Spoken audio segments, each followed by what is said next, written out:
نماز میں 13 فرض ہوتے ہیں، 7 باہر کے اور 6 اندر کے۔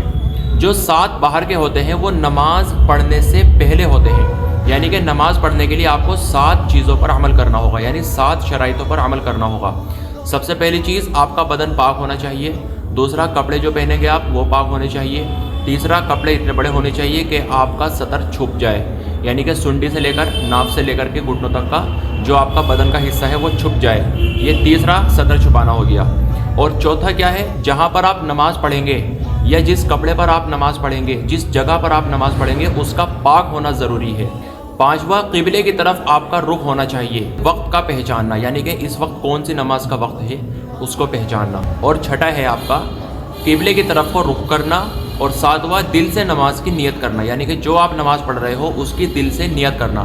یہ نماز کے باہر کے 7 فرض ہیں جو نماز پڑھنے سے پہلے ادا کیے جاتے ہیں۔ اب نماز کے اندر کے 6 فرض کیا ہے؟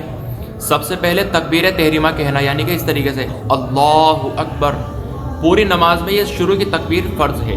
دوسرا ہے قیام کرنا، یعنی نماز میں تھوڑی دیر کھڑے ہونا۔ اور تیسرا ہے قرآن شریف کی تلاوت کرنا۔ چوتھا ہے رکوع کرنا۔ پانچواں ہے 1 رکعت میں 2 سجدے کرنا۔ اور آخر کا چھٹا ہے آخری قاعدے میں، نماز کی جو آخری رکعت ہوتی ہے اس رکعت کے آخری قاعدے میں اتنی دیر تک بیٹھنا جتنی دیر میں التحیات کمپلیٹ ہوتی ہے۔ یہ فرض ہے۔ تو کل ملا کر یہ 13 فرض ہو چکے ہیں۔ ان 13 فرضوں میں سے اگر آپ کا ایک بھی فرض چھوٹ گیا تو آپ کی نماز نہیں ہوگی۔